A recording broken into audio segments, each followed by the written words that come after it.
Hello, everybody. Welcome back to Gooner Gathering. Had a few issues technically here, but I think I should be good to go. Just going to check one or two things before I start talking with you. Yes, I think I should be good. Hope you're all doing well, and Happy New Year to you. About 2 hours away, just about, guys. New Year, new us, right? New Year, same technical difficulties, right? So, the reason I am here tonight, I am live at 10 o'clock. This is very late for us. I'm going to go through a few of the key points from today's press conference from Mikel Arteta. I want to talk a little bit about Brentford, their form, and the fact that they've got a few players injured, etc. Let's get into it as soon as I take off that banner there, and I'll change it to that one there. Right. I think I'm just about settled and sorted. I have comments on. If you wanted to leave a comment, you can do that right now. Make sure you hit the like button and say hello to Miss Melina. It's lovely to see you live. Happy New Year to you. Hope everything is going well. I caught some of your live stream yesterday. It was great to see, and thank you for joining us. Right, let's get into the press conference, shall we? Some of the key points, of course, one of the key matters at the moment, of course, is Bukayo Saka's injury, and the potential replacements that we could use for him. And the name of Raheem Sterling was brought up in the press conference today. And I actually thought when he played against Crystal Palace in the cup game, he actually had a really good game. Some people might argue that he wasn't great. He might have missed a few chances. I actually thought in that game he was very positive, and it was very upsetting to hear that he got injured just after that in a training session. But the good news from that respect, depending who you talk to, you know I'm talking to, Posh Bertie, is that it seems that he's going to be back sooner rather than later. So that's good news. We do have a Premier League winner in our squad that is very capable of playing a wide position. Look, I know he might have not set the world on fire in his time at Arsenal, but I think his time will come. You know, I genuinely feel that. I think he's got a lot to give still. You guys might disagree with me. Leave a comment. That's what it's all about. It's all about having opinions. Mikel was asked also about the possibility if if Liverpool, are they stoppable basically, and Arteta gave a very intelligent answer. I felt that if they slip up, it's we'll be there or thereabouts, and that's more or less saying that we need to more or less think about more of what we are doing in terms of getting our results and make sure we are getting over a line, and maybe not necessarily looking necessarily at the league table, because genuinely right now nothing is won. I think all we need to do is focus on our next game and then our next game, and then obviously we've got some big moments coming up soon. We've got a cup semi-final to enjoy next week. So big game against Newcastle. It's all about 3 points here, 3 points there, 3 points here, and just seeing where we are. It's not all one in the sprint. It's a marathon. That's what the Premier League is all about. So that's pretty much it. He was asked about Leandro Trossard, wasn't he? Another player that I feel has struggled a little bit during the season. He's certainly had his first criticism on this channel, certainly since from the red card, which was unnecessary against Manchester City. He's certainly, I think I'm right in quoting Bertie saying he's testing my patience, but he was, praised by Mikel today about saying, he's played left wing, he's played attacking midfield, he's played number 9 on occasions. And his versatility makes him a very valuable asset for the football club. Again, and this kind of touches on something else that I do want to bring up, which I actually haven't written down, but it's just kind of come to me as I'm talking to all of you, is that I think nowadays, you can't pigeonhole players into certain positions. And what I mean is that, look, I think maybe certain players will have a preference in where they play. I'll give you the example, which I'm going to talk about, is Thomas Partey, right? It has a preference of playing in a midfield position, but is very capable of playing anywhere. He's very capable of playing at right back, which is done on a few occasions. I want to give you an example of something it's been sort of bugging at me, especially when my broadcast colleague, and he won't mind that I'm talking about him, says that, oh, he can't play in this position, he can't go here. Let me remind you, it's a bit of a different sort of comparison, but I'm sure you'll get where I'm coming from. When Thierry Henry joined Arsenal Football Club, right? What position was he playing? He was playing as a midfield player. And a midfield player that was struggling for form. What happened? Arsene Wenger made him into the centre forward. And then all of a sudden, he ended up becoming Arsenal's greatest ever goal scorer of all time. So what my point is, you can't pigeonhole players into certain positions, especially this day and age where you got so much that will change during the match as well. Certainly, people will swap positions in game. We're seeing that a lot with Kai Havertz interchanging with Trossard. I've spotted that many times, and I get ridiculed for it, but I don't care because I will keep on talking my point. And it's called intelligent play.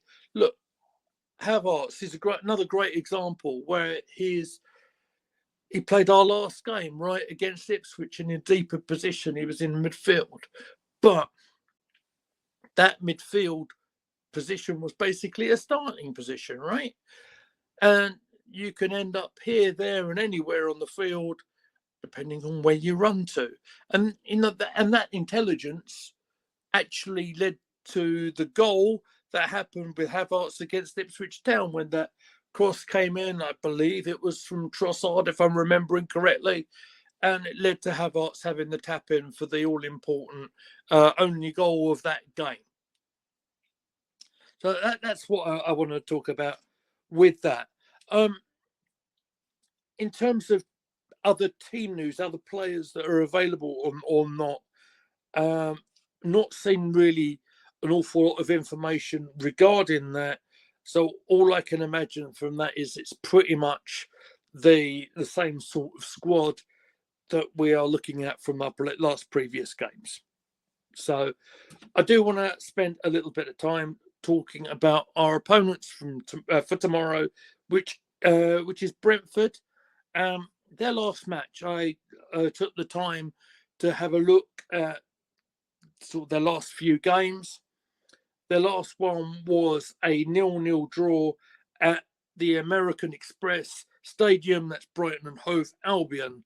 Let me cut off just for a second to wish Natalie a very happy new year from Belgium. Hope you're doing very well. Thank you so much for joining us on the live. Really appreciate it as always. Thank you. So the game, I'll briefly summarise something I don't often do, but I took the time to do a bit of as I joked with Dom in our chat, a little bit of video analysis. So I might as well talk about it. The Brighton number 10 was very unlucky to hit the post. That was Baliba. And again, the goalkeeper, this is something I do need to bring up for Brentford. The goalkeeper, Flecken, who's actually been pretty much a solid first choice goalkeeper for them pretty much since David Raya joined us, right? Made a save. Not a great header through Baliba, but a good save nonetheless. Now, Flecken was substituted in this match. I believe it was a calf issue. Now, just breaking off from the match against against Brighton, just for a minute. I did hear that through the press conference today that he's a little bit touch and go. I think it's the best way to describe it for tomorrow's match. Flecken was substituted, and I'm going to have a go attempting the guy's name to come on, and I'm going to go with Hakan Vladimirson. So that's what I'm going to go with, guys. If I'm wrong, correct me in the comments. You got it. What else do I need to talk about? Oh, yes, there was a disallowed goal from Wissa, which was denied via VAR. The other big moment of the game, of course, I'm sure you've seen it, is when the Brighton striker, is it Juan Pedro, lashed out that massive elbow on the substitute, Yumalik. I don't know how he's got away with that. You let me know how he got away with it, because I don't understand it. It looked a blatant red card to me, to be fair. And Brighton were very unlucky not to win it when an effort from Solly March, who I think he's just back from injury himself, actually, put an effort wide. The game ended 0-0. Now, I looked a little bit further into what Brighton... Sorry, Brighton. Let me correct myself. This is joy of being live, guys. Brentford, what they've been doing in their season. And in fact, their defeat to Nottingham Forest just before Christmas was actually their first home defeat of the season. They lost 2-0 to informed Nottingham Forest. Going back a little bit further, the Bees were beaten by Newcastle United in the League Cup quarter-final by our semi-final opponents, Newcastle United. So that's interesting to know. This is after the Bees beat Magpies 4-2 in the league. And Luke Chapman, I see you in the chat, mate. Thank you very much for joining us live, and Happy New Year to you as well, my friend. Always wonderful to see all you guys in the chat, especially when we're live. Much appreciated. Sometimes these live streams are a little bit intimidating, especially when you're on your own. And it's great to see you guys here supporting us. If you are watching us live, hit the like button for me. Share it around on Twitter or your social media of choice, on Facebook or wherever. Just hit that share button. Put it wherever you can. Let's generate a bit of interest, and thank you for all your support during the year. In particular, we've had a massive year on the channel, and as I said the other day, an increase of over 100 subscriptions and an awful lot of hours of watch time. So it's really appreciated. So thank you. Right. The other point I do want to touch on is that we do have to be very, very careful from the get-go in tomorrow's match. The Bees did make a very annoying sort of habit, if you're an opponent of them, to have some very, very early goals in the first few minutes of games. So we're going to have to be on it from the first whistle tomorrow. We're going to have to be on our game. No excuses. We know that they're going to come at us quickly in terms of making a really fast start. I think we're going to have to weather a bit of an early storm. That's how I feel. And I do believe that we will get an away win tomorrow. I'm pretty sure of that. Let's just talk about the Brentford injury list a little bit. I did cover a little bit on Fleck and the goalkeeper. As I said, a little bit touch and go. The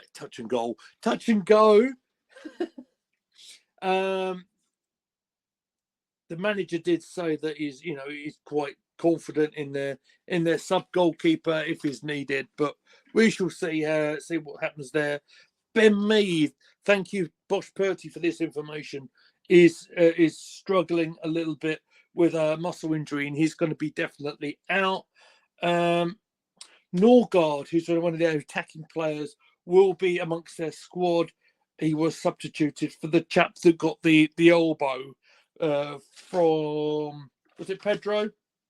That's right. That's the fella. Who else is out? Well, particularly there's two players I do want to mention. Aaron Hickey, the Scottish international, has been ruled out, and former Arsenal academy player Josh De Silva is actually a player I really, really rate. As you can possibly hear fireworks going off in the background here in deepest Essex right now. You're a bit early, guys. Yes, De Silva is out of the game. Maybe a few other doubts. Van der Berg and Jensen are apparently in the squad.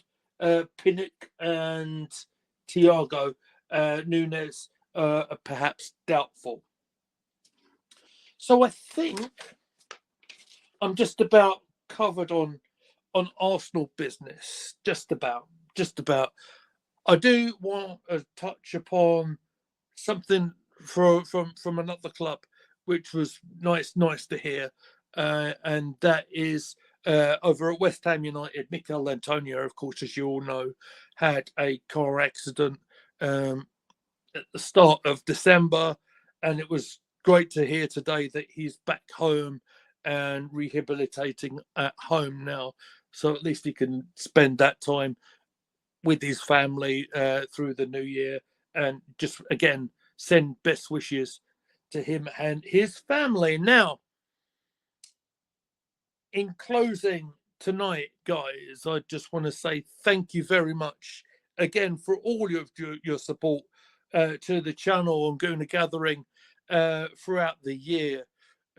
We aim to be on air tomorrow. I see your comment, Anthony. I'll get to it in just a second. We aim to be on air tomorrow. We are gonna. It might be a solo watch along tomorrow. I might be able to Joey Styles it if you're a wrestling fan, a massive fan of ECW as I am. I'll be on a lone commentary with myself, and the fam might get involved as well. Who knows? Anthony Herbert, great to see you in the chat tonight. Have a good. We will have a good window in January. We need one if you want to win the league. Yes, sir. We're going to need to have a good window, whether or not we go and spend some of that cash. Might be a big ask. As good friend of the channel, Dom, and if you've seen Dom's videos on Arsenal domination as well, he made a really good point on a video today about it's silly season, not to take everything that everyone sees in the press and sees in social media with a pinch of salt. Honestly, take it with a pinch of salt, because we're going to have a lot of speculation. We're going to have a lot of rumor and innuendo, and who knows where this window's going. Personally, I think we might have to get used to the fact that January window is always tough. It's very difficult to prize assets away from their clubs at this time of the season. That's my realistic view. I'd love us to go and get a centre forward. I'd love us to increase some of our attacking options, particularly being that we know that Saka's hurt and we know that he's going to be out at least for a couple of months. Do I see it happening? No, because I don't think the window's going to be particularly busy. I might be wrong, guys. But if you also look behind the scenes, Edu Gaspar's now gone, the transfer guru. I'm saying that just to wind Posh Bertie up. But I genuinely I'm not hopeful over this transfer window. But what I am hopeful of, and call me the optimist, I'm always am. Look, I even put my eyebrows on the line for my optimism, right? I'm hopeful Raheem Sterling's still going to come good. But then again, I am notorious, aren't I, for being that predominantly positive Pete, as you want to say. Who knows? Who knows? But guys, I'm gonna wrap this up for this evening because I'm using my daughter's room as a recording studio, and she needs to go to bed very soon. I am a bit worried about the New Year's fireworks keeping her up all night. So I'm going to get out of there. What I will say to you is if you're watching us live or if you're watching us on demand this evening, again, many thanks to all of you for supporting our channel. We have a lot of fun doing what we're doing. And ultimately, that's what being on a YouTube channel is all about.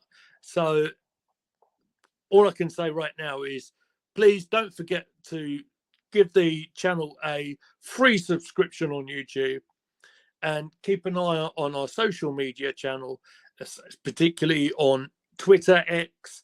You can find us, of course, at Gooner Gathering. You can find me at Goonerly Meads. I will be on air. Whether I've got anyone with me or not, I'm not sure yet, but I will be there guaranteed for tomorrow's game against Brentford. So I hope you guys can join me then. Happy New Year to you all. Take care of yourselves. Have a great night. And Gooner Gathering will see you very soon indeed. Take care and thanks for watching.